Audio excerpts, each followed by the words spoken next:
Good evening all and welcome. Tonight we're going to be heading into the middle of nowhere for a collection of terrifying stories. Also, I want to shout out tonight's artist in the spotlight, J. Luce. I thought this piece really captures where we're going to tonight. Remember, if you have any artwork that you're making and want to share it with the channel, you can do so with the email in the description. But for now, it's time to get comfortable. Grab onto your sleeping bags and let the darkness take control. I was driving from Tucson to Denver in the middle of the night. Got tired and was pulling off and crawl in a sleeping bag in the desert, far away from the Tooling blacktop. I was on Highway 666. It's since been renamed because everyone was sealing their signs. Anyway, I pull off the road onto a dirt road, and then a little further. I kind of hid the truck behind some vegetation and tossed down a sleeping bar and pad in the middle of the pitch black, huge New Mexico starry night. There was no one around, no light, nothing at all. Hardly any visibility for miles. I'm completely alone in the pitch darkness. Nothing. And getting wound down, my eyes getting droopy. That's when I hear it. It sounds goofy to say, but it's the same Indian music you hear in old black and white westerns. Native music, voices and drums. I literally think I'm dreaming. And when it starts, I'm petrified because that noise is just appearing out of nothing, and it simply put ice into my veins. I relax a little and unfreeze, and try to be logical about what I'm hearing, which has no physical manifestation of its origin. So I'm thinking logically, and instead of pure panic, it could be that I'm at a reservation. Perhaps it's coming behind a previously unseen hill. I get up and look around and don't see anything. It kind of comes and goes in volume. It doesn't seem to be coming from a direction. I'm clueless. I look for evidence and don't find anything. I crawled back into the bag because I'd been driving for hours, and they sang all night. Logic tells me it had to be a group of people I didn't see, but I looked, and there were no ancillary noises like talking or stopping or anything, just that Indian drum, and the hiya that was originally terrifying, and it became calming, and I ended up sleeping fantastically. Later, I learnt that there was a terrible stretch of road for very bad things to happen. It sort of lived up to its 666 moniker for wrecks and bad stuff occurring, apparently. I was driving across the country with my friend. At this junction, we're at North Dakota. It had been a long day with lots of driving. At this point it was 1 a.m. and I had awoken from my nap, my back killing me. Hey man, let's call it a night. My back's killing me. Let's go grab a hotel. Alright, we'll get off at the next exit. We're driving. There's nothing around. Just nothingness. Eventually we grab the next exit, and after a little drive we spot a hotel. There's some road construction going on around it, and some of the roads were closed. We tried driving up to it, but every intuitive path is fenced off. Now the hotel was more or less right in front of us, so we drive there, and it's kind of a dirt gravel road that went into a thicket of trees.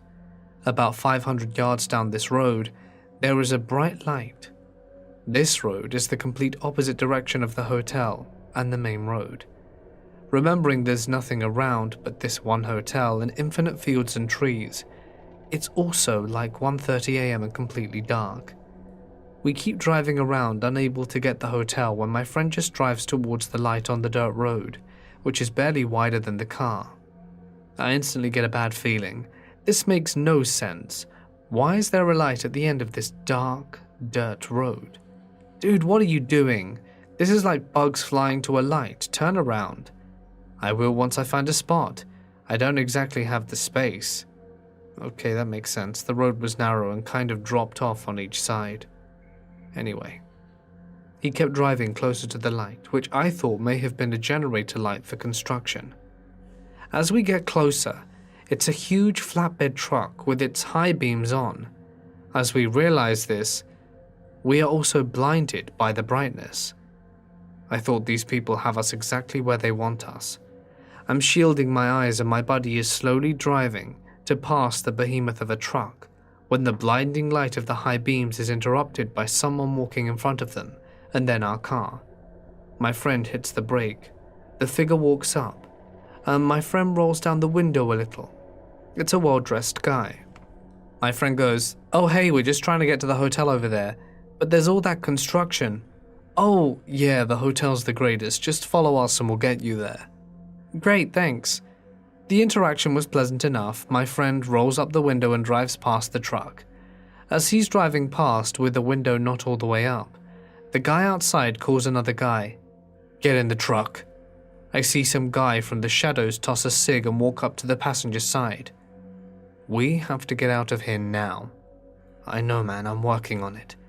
At this point, we're doing a 15-point turn in the dark on a road in the middle of nowhere. We get turned around and the truck is driving slowly and in the middle of nowhere, intentionally taking up the whole path.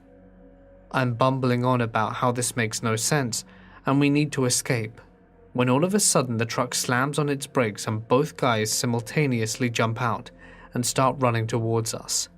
The guy on my side has a shotgun. My friend didn't miss a beat and just floored it, and we went flying off the little drop-off to the side of the road. We sped all the way back to the road, got back on the highway, and made sure we weren't followed and went to the next town. Sleep was not good that night. I was mountain biking deep in the desert in New Mexico. Terrain was high desert mountain foothills. Think juniper, sand, rocks, grasses, cacti, and lots of hills. That's when we noticed something shiny and flashing periodically, glinting in the sun, at the top of a hill. We decided to stash my bike at the side of the trail and hike up this hill to check it out. When I get to the top, I find a shiny, mylar-looking weather balloon slung over a juniper branch and dangling about a foot off the ground. A massive rattlesnake is lying below the mylar balloon, hissing and lunging and biting at it periodically, causing it to swing around. The thrashing motion of the mylar was catching the sun and causing the glinting that I originally saw. I noped the hell out of there and started traversing back down the hill. On my way down, I noticed what looked like a grey gravel platform built into the side of the hill, just a few 100 meters across from where I was coming down. I traverse over to check it out. Mind you, there are no roads or man-made trails or steps or any other indication that any human or machine has access to this man-made looking platform. As I approach this pile of gravel with a flat top built into the side of this hill, I see a warning sign with more warnings on it than I have ever seen on one sign before. The warning signs included poisonous gases, nuclear hazard, trespassing, toxic substances, landslides, pooling water, and open shaft. Being a dumb teenager, I'm intrigued and decide to check it out. I scramble up to the flat portion of the platform and see an open hole in the ground leading straight down further than the eye can see. This opening is squarish, about 5 feet wide, 5 feet long, with rounded corners and seemingly infinitely deep. Being the oaring explorer/scientist I was at 15, I decided the best way to see how deep it was to pick up a large rock and throw it in the hole. So I pick up a rock and drop it in. Nothing. Probably not that deep, and the rock just landed in some soft sand a few feet down without making a noise. To be sure, I grab another large rock, and this time instead of dropping it, I chuck it straight down as hard as I can. I wait a few more seconds, and finally hear a very satisfying thud. Okay, it's really deep. I'm getting out of there. Then, I start walking down. I hear a second massive thunk. Oh, that first thud must have been the first rock, and I'm only hearing the second one now? This thing must be crazy deep, like a mile at least. I sprint down to my bike, jump on it and bike away as quick as I can. Funny thing is, I went over there a year or so later and couldn't find that shaft again. I think it must have been really well concealed from the trail, because I was looking for it, and I knew where to look, but still never found it. I lived out on the high desert for most of my life. 6,000 above sea level, if you're wondering. I was riding my horse alone in the absolute middle of the BFE in the Badlands, with no trees and hardly any brush to speak of. So, sound carries a long way and there's nowhere to hide for long. When all of a sudden his ears perk up, I feel my skin start to crawl like I'm being watched. My normally mellow gelding starts to panic, and I start to feel really dizzy and my horse stumbles, and I black out. I come to an hour or so later about 3 miles away from the inciting incident, still on my horse. He is frothing with sweat and shaking all over.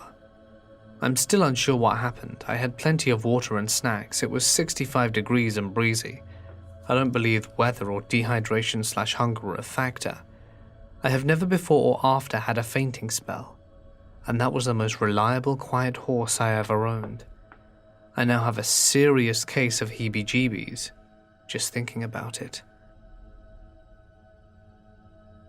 My friends and I were high in the woods deep in the Sierra Nevadas, in the California backcountry, and decided to travel a few miles off a path to reach a river and shoot at targets with our .22. The path was littered with deer bones and claw marks from bears, so we're freaking out a bit, but finally make it to where we set up camp. I notice off in the distance, about half a mile upstream, the river, and there are 2 guys walking towards us in the exact direction we are firing our gun. I yell at the guys for them to stop shooting, and we just watch these men wide-eyed in their late 20s and early 30s, walking quickly along the river, when suddenly they both decide to jump in. I should say at this point the river is moving very quickly and could easily sweep you under, and is definitely not safe for a casual swim. We watch as both the men are swept away towards us downstream. One of my friends, Mike, decides to brave it out and get close to the edge and extend a piece of wood for them to grab onto as they're about to pass. Both of the men latch on, and Mike is a hero pulling them to shore. Everyone watches them catch their breath, and we ask the men what they're doing out here, as it's super remote and at least 3 to 4 miles from the nearest trail, and why they both jumped in clearly deadly water. They give us short answers like, "Oh, we're just boys having fun. Just free swimming in the river, you know," while they're leering at us. Immediately the hairs on the back of my neck stand on end, and every fiber in my body tells me that they meant us harm. We tell them we're going to head back to the trail, and they say that they'd come with us. Given that we're so far away from civilization and these guys are clearly high on something and dangerous to themselves, we reluctantly agree and allow them to follow us. It was the most quiet hike of my life. I felt them trying to feel out if they could take us in a fight. There were 3 of us and 2 of them. We had a .22 but were young, squirrely adults. I don't know how to explain it, but the hike was us constantly positioning against each other, with body language without ever directly fighting. They would get close to the gun and try to both be near it, and then we would counter by getting between them and the gun as naturally as possible, while hiking up a path that was littered in bear claw marks and dung. We finally made it to the car and they decided we weren't suitable targets and moved on. No idea what 2 random guys were doing risking their lives in freezing cold, raging rivers in the Sierra Nevadas, or why they felt they needed to size us up if they could attack 3 random teens, but I'm glad at the end of it, nothing came of it. My mum and her friend were out and about late at night, heading to a party, but their car broke down, and being a rural town with a small population, they had to walk about a mile to the nearest house for help. They got to the front door, and of all the people to answer the door, it was one of their high school teachers. He was horrified to see them out late at night alone. He let them use his phone but scolded them, saying it wasn't safe. The location, time, and circumstances. He let them know they were absolute fools and heeded a somewhat vague warning. My mum called my grandfather to come bring gas and or possibly tow their vehicle. When the girls got back to their car, there was a severed cow head on the hood. Blood everywhere. This was near Hermiston, Oregon, apparently well known for devil worshippers.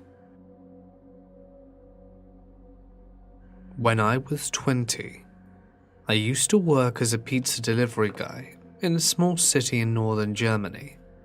On my way home, I had to drive a few miles on a remote state road that led through forests and farmland. One night at around 1 a.m., there was a huge thunderstorm, so I had to drive slowly and carefully. When I arrived at the junction, I noticed a figure standing in the middle of the road. It looked like a tall and slender man in a long black leather cloak with a hood. At first, I thought it was someone who had an accident and was looking for help, but when my headlights hit the figure, I noticed that the cloak, especially the hood, appeared to be empty. My headlights did not illuminate the cloak like they should have. It was just the lighting reflecting on the smooth, wet surface that allowed me to see the shape. Of course, I floored the gas pedal and went as fast as I could. A few miles later, I ran into the same, or at least a very similar figure again, standing in the middle of the road, unmoving. This time I didn't even slow down and rush past it. It nearly scared me to death. A few weeks later, this time without a thunderstorm, but a beautiful warm summer's night, I encountered another creature right where I saw the black figure previous. It looked like a giant deer, but without fur and pale grey/white skin. It was extremely skinny, nearly skeletal, and had an abnormally long and thin tail. It ran alongside the road and kept pace with me quite easily as I drove by it. Only when I slammed on the gas pedal and went suicidally fast did it start to fall behind and eventually disappeared into a crop field. The very next day I quit my job and have never used that road again at night. It was 2001. My friend and I, 17, both female, are driving back from a late movie to my house one night. I lived in a pretty rural area in Maine, about 20 minutes from the nearest town. As we were driving down the highway through the woods, we passed a median with a car sitting in it facing in the oncoming direction, with all its lights off. Right after we drove past it, it flashed its lights, did a 3-point turn, and started driving behind us. We giggled that, oh, it must be a gang initiation and we're going to get murdered, because this was Maine, and that was obviously not going to happen. The turnoff on my road was a few miles away, and this car stayed behind us the whole time. We made the left turn and the car kept going down the highway, but 30 seconds later we realized the car must have been backed up on the highway and made the turn after us. Now we were getting a little worried. There was still one more road to turn down before we got to my house, as this was way in the woods, and the car did the same thing, backed up and made the left after us. Now we were legit freaked. I had a long driveway and the car followed us right up to the driveway and almost up to my house, which had all the lights on because my mum was home. We ran into the house just in time to see the mystery car reverse back down the driveway and drive away. To this day, we still have no idea why that car was following us, if they thought we were someone else, or if they actually had bad intentions and only changed their mind when they saw that my house lights were on, since we only ever saw the front of the car and never caught a license plate, or a better description than just the blue car. Last October, I was in California for 11 days after my brother's wedding in San Diego. I just wanted to drive around the state and visit California places that had captured my imagination over the years, and I love driving almost as much as I love cars. Some destinations, the Pacific Coast Highway, San Francisco, Bodega Bay, where part of Hitchcock's The Birds was filmed. This movie scared the hell out of my now deceased mother. I also wanted to visit Clipper Mills, where the longest audio of Bigfoot was captured one night in 2012. I don't necessarily believe in Sasquatch, but would never discount someone else's experience, especially if I wasn't there, so off I went. Clipper Mills is in the foothills of the Sierra Nevada, about 70 miles northeast of Sacramento, very near the dam that was in danger of falling last year, and quite remote. After Bodega Bay, I head across the state for my destination, arriving near Sacramento in time for a late dinner. So it's after dark when I set out on the final leg. Very dark. It takes me a good while on all the twisty turning roads to find my way there. I wanted to get to this exact spot the person who posted the video parked that night. He never specified where exactly within the video, but I managed to do some digging in the YouTube comments section and related videos, and more or less found the spot he was actually at. Around 11 p.m., I pulled my rented Camry well off the dark two-lane road to avoid any issues with the very sparse traffic. I saw none whatsoever, as I sat in the darkened interior, listening and allowing my eyes to adapt to the dark for about 20 minutes. I heard nothing but assorted insects, and I sat there, saw nothing moving at all. Eventually, not wanting to activate my car's interior lighting, I crawled out the driver's side window into the black night. I army crawled with my cell phone, with no service, and my handheld GPS to find my way back should I get lost in the dark, and the red flashlight I use with my telescope. I stand there, right by the car window for a solid 2 minutes before I screw up the courage to move away from the Camry. Eventually I walk up the road, still not hearing anything but bugs. Suddenly, without conscious decision to do so, I veer right and head up into the woods. My feet are crunching pine needles now, and to my mind I sound like Bigfoot stomping around myself. After what was about 20 minutes, I stopped to listen. And added to the insects, I hear this faint screeching sound far off in the blackness that doesn't sound like an insect at all. It has more consciousness. Now, the thorough darkness adapted my mind, and I hear whispering. It sounds like a person in distress or perhaps a large primate. I remain still. I hear something small scurrying around in the underbrush, followed, a minute later, by that same forlorn sound, now closer. It's time to return to the car. As I'm walking back to the car, I hear this spooky sound every 20 to 30 seconds, and now it's coming from behind me and in front of me. It seems to have a vocabulary of some sort. Different vocalizations, some guttural, some high-pitched, and everywhere in between. My mind is having fun just messing with me now. I was never so happy to see a Camry in all my life. I started it up before my arse was in the seat, and I think I half expected to see scores of red eyes glowering at me in the headlights from the dark forest. But I didn't. Now spooked and my mind telling me some homicidal axe-wielding lunatic was nipping out of my heels, I went back the way I came at a much quicker pace, of the road, and in the woods on the other. I barely missed crushing it. It scared the hell out of me right there. I slowed down a bit, the thought of nearly mowing down an innocent mutt overcoming my mind. The same hour down the road towards Sacramento, when I noticed I had cell service again, I opened my Expedia app and found a hotel nearby for the night. Once safely ensconced in said hotel room, I began scouring the internet on my iPad and came to the conclusion that what I heard was a barred owl or western screech owl, but I could never be 100% sure. It was very creepy though, and I'm done with wandering alone in the woods at night, I think. In 2014, I was driving at night on Highway 81 in Oklahoma. It was around 2 a.m. and I hadn't seen another car for at least 30 minutes. It was on a stretch of road between Chickasha and Rush Springs. In other words, the middle of nowhere. I come over a small rise and see a car upside down in the ditch, and a body just laying out of the car. Kind of looked like he was sleeping on his side. I slam on the brakes, get out of the car and run over to the guy.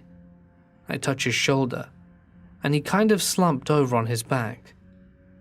It was then I could see his head was smashed flat on the left side and his abdomen was open. I could smell whiskey coming out of his gut. It was horrifying. This man had no pulse.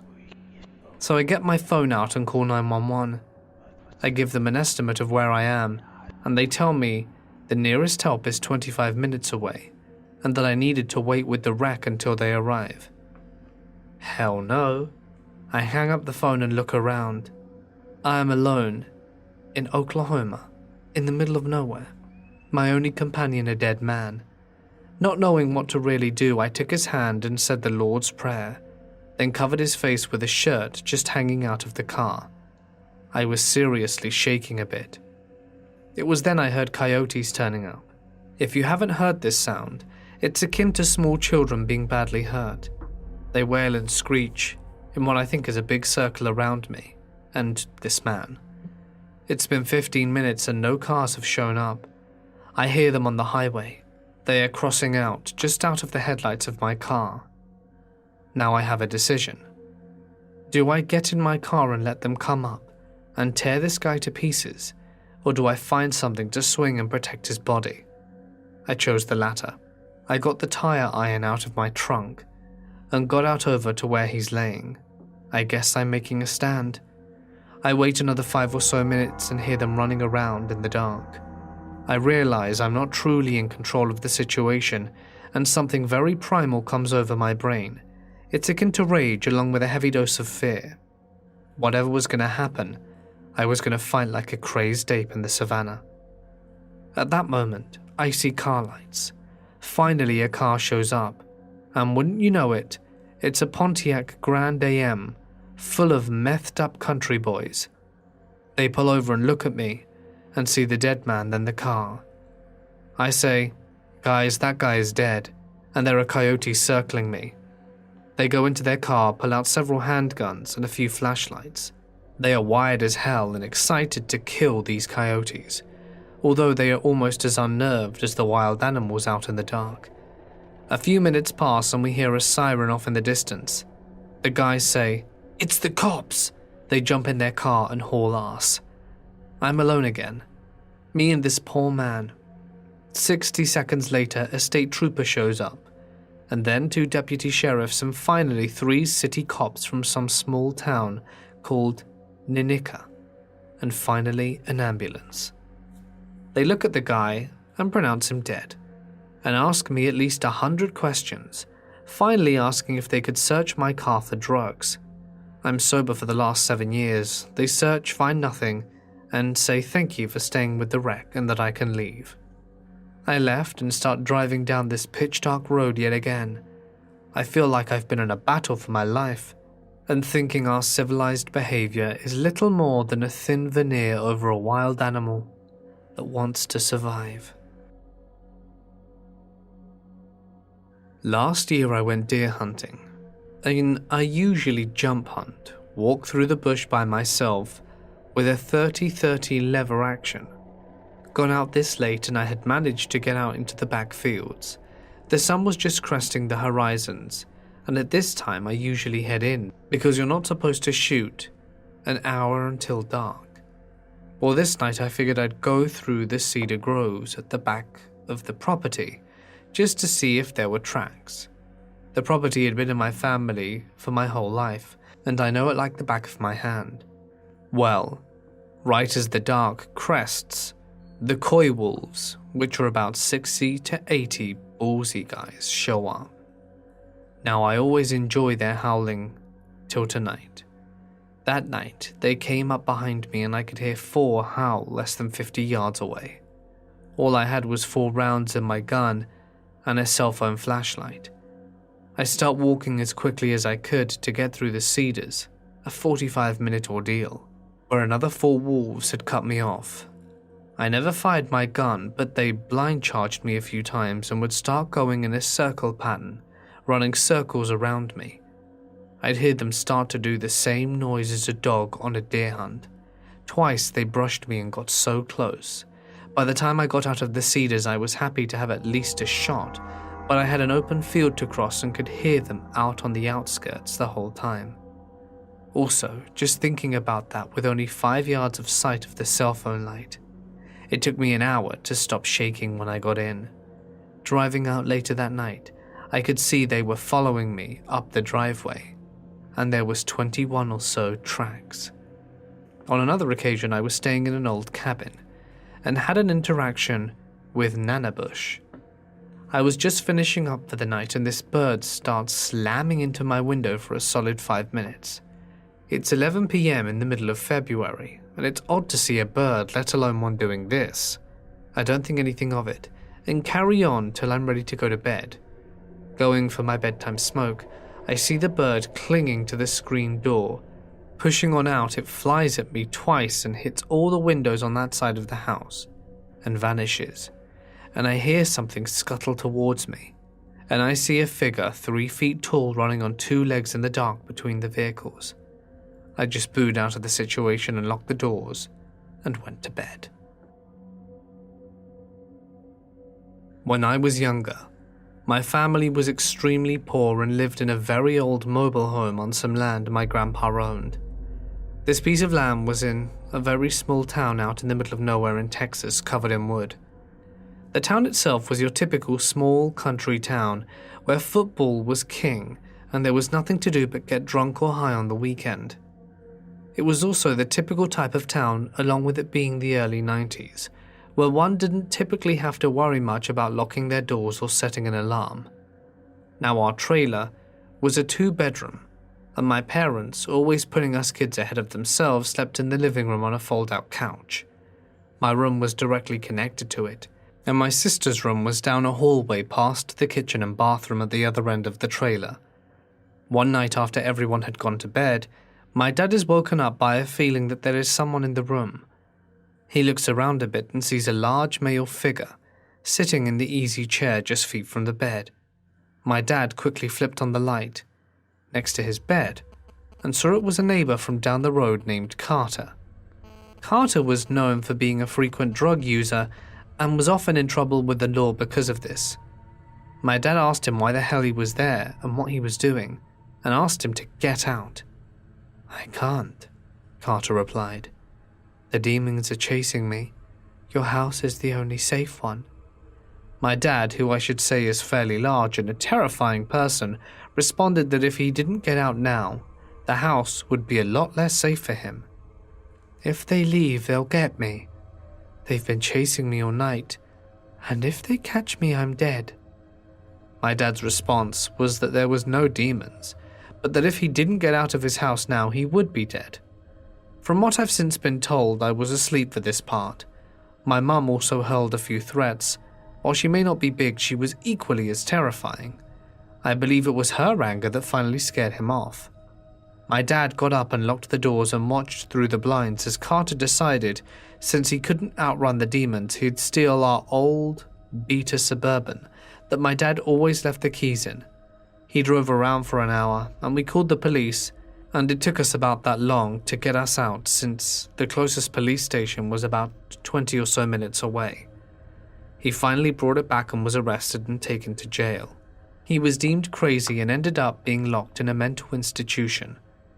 The scarier part is that for years after this, we'd get phone calls where we'd all hear this music that would have lyrics like, "I'm gonna kill you."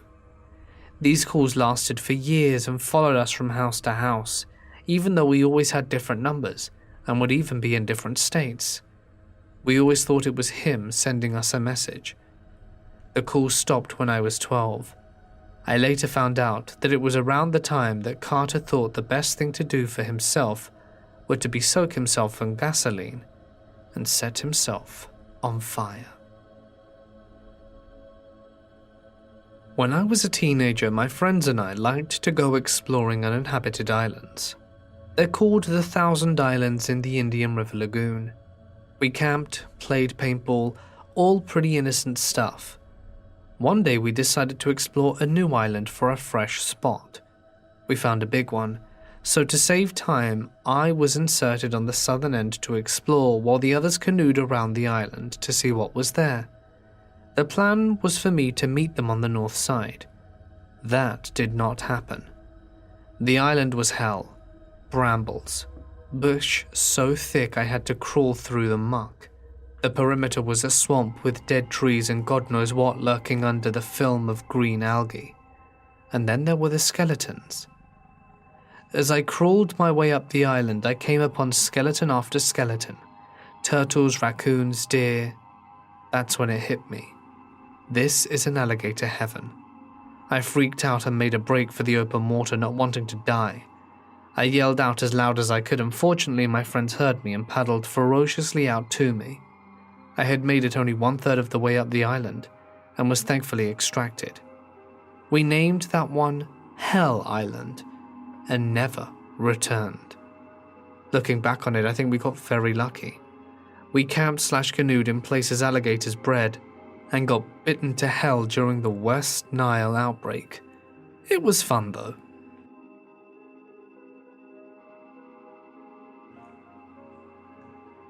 I live in rural Western Canada and have been hiking in the swamps all my life. I almost never run into people, but all kinds will drive out here to dump their trash. Lots of poachers too. I almost never find trash deep in the woods. It's mostly near roads. I've gone on many night walks as well, but saw nothing odd on those. When I was a child, my brother and I found a skinned bear with no head dumped in the ditch. We live out in the boonies, so I suppose the poachers thought it was an okay place to dump it. It certainly gave us a real fright. We thought it was a human at first. The skinned bear hands look pretty human, especially if you don't know any better. I've seen a dead boar inside of a dumped freezer. This one was really wild to me, because I've never seen a boar in my life. We don't get them wild up here, so it must have been from a farm, too lazy to dispose of it properly. It had hair and tusks. I've also seen ribs inside of a dumped washing machine, too small to be human. I once found a trash bag beside a tree that had a cross etched into it, and there was a cat in it. I suppose they couldn't be bothered to give their cat a burial, but the cross was a nice touch. Aside from that, I've seen bear and moose, and I hear about people saying if you smell garbage in the woods, it's a Sasquatch. If you smell death and trash, I bet money that it's a grizzly, and you should go home, because they can smell you roughly 30 kilometers away against the wind. If you can smell them, they already know you were there a long time ago. Be safe, and always carry bear mace and tell someone where you're going. Have a compass, and make some noise when you're out. While cougars are dangerous, they are rare and spook easily. A bear or moose is much more likely to cause you harm. Coyotes are almost always harmless unless they've been breeding with wolves. I think there's only one confirmed death from coyotes in Canada. Coy wolves that were guarding food. If you don't know anything about bears and are planning to go hiking where they are prevalent, please look up bear safety and never feed the bears. They might just take you as their next meal as well. When I was young and adventurous, my boyfriend and I would go four-wheeling deep in the mountains and set up dry camps. There were rough trails for driving, but we were truly remote, and no cell coverage or other means of communication were available. We're in the tent sleeping until we hear a vehicle. We think they'll drive past, but they stop and sit there with their engine on and lights off. We look outside. It's a dark van, no side windows, and looks sketchy as hell. We stay in the tent watching to see if anyone's going to get out and try something. We were armed because, America. So I got to sit there for 20 minutes waiting for this van full of idiots or criminals to decide whether they're going to keep driving or not. They finally left, and so did we, as soon as we got packed up. Took us 4 hours of driving through the mountains in the dark to get back on the highway and grab a hotel room. That was the last time I ever went out alone like that. Hey guys, it's Mort here, and thank you so much for listening. I do hope that you enjoyed tonight's scary stories. It's always fun to return to the middle of nowhere for some fresh horrors.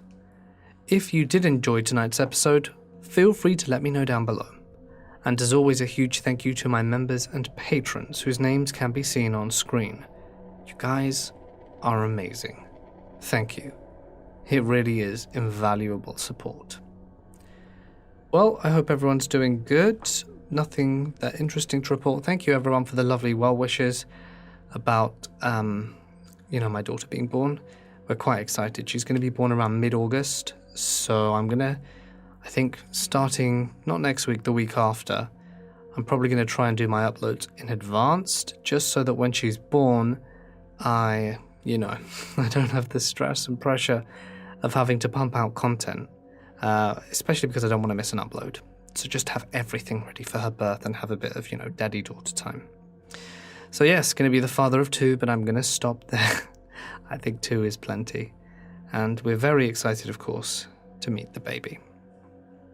But that aside, thank you everyone for sticking around.